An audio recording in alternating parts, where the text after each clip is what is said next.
Hi there, here's Tariqh Akoni. I'm actually here taking some video at right before Soundcheck at the David Foster and Friends show and stage. Here I'm taking a quick shot of my rack for all my friends at Huge Racks and any other interested parties. You see I'm using a custom audio amplifiers, OD100 Classic. I'm using a Blankenship 412, which is loaded with V30s, and you see it's doubly mic'd. I'm also using a matchless HC30, and this is an 8-space rack. In the rack, you'll notice I've got the Aphex mic pre, where the input comes from one of the mics and goes through the Eventide Eclipse, which is right below it. In front of the amp, I've got the Line 6 Mod Pro, and you'll notice I've got these pedals, which include a Micropod, which I use for kind of a 12-string sound, a Hartman compressor, KR Music The Boost, which is fantastic, Exact Tone Solutions Precision Overdrive, Greg Walton, big props, Boss Rotary Simulator, and a Hartman flanger, which sounds fantastic. It's almost like an old electric mistress. And then you'll notice that underneath, that's my hand, you'll notice underneath I've got a Custom Audio Electronics 2x4.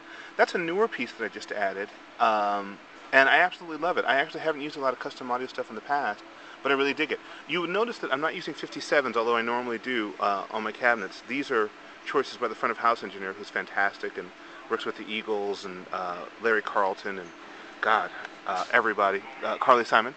So I'm going to take you around and show you. I'll show you the guitars in a second. But this is my pedal board. This is a newer. Here's some chimes. This is a newer pedal board for me. It's actually a Custom Audio Electronics RS10. You notice I have two volume pedals. One is for wet volume, and one is for overall volume, tuner, and a Buddha wah.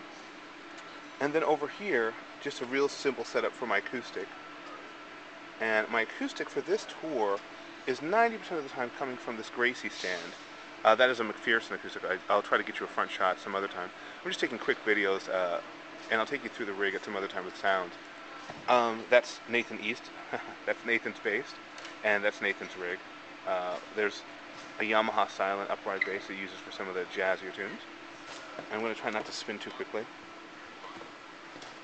You'll notice, down here, I have an FS5U that I'm using for tempo. Typically, if I'm going on tour, I'll normally program in all my tempos into the Eventide for each song, but what I found with this show is because we had so many special guests and so many surprise tunes, I had to have a couple of basic patches where I could just kind of tap the tempo in.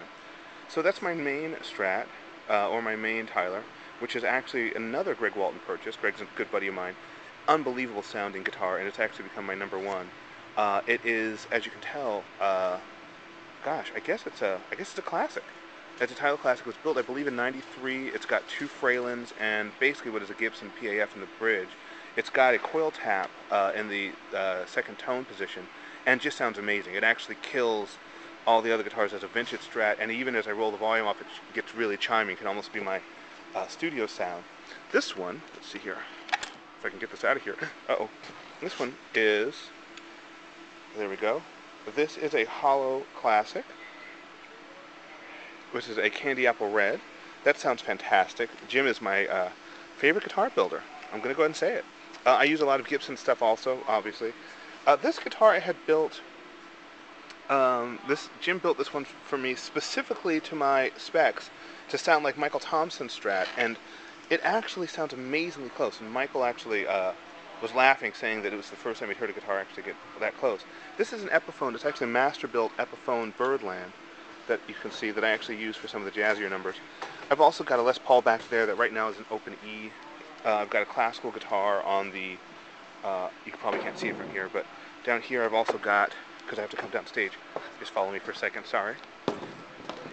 Come down stage and play some classical. So this is my main nylon string, which is actually a Yamaha Master built that I use on the Josh Groban tours, and it sounds amazing. It's got an LR Baggs I-beam system that sounds remarkable. And then this is a Larrivee that is a backup. It's an amazing sounding guitar, but I'm actually loaning it to Peter Cetera for the tour. And here's a front shot of the McPherson. Look at that. It's cedar. Amazing craftsmanship and sounds fantastic. So 90% of my acoustic stuff is going through there. Okay.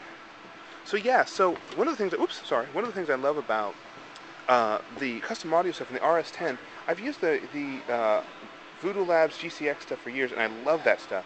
And what I found is that the custom audio stuff seems to work better for almost using it as an extended pedal board, but doesn't work as well to me when you've got to program a lot of sounds for a lot of different patches because there aren't any names in the LCD screen. But it feels a little more organic if you're going straight from a pedal board to something like this. So this is actually probably going to become my main one for touring, and I'm going to get a second one for the studio rack. So anyway, hope you enjoy.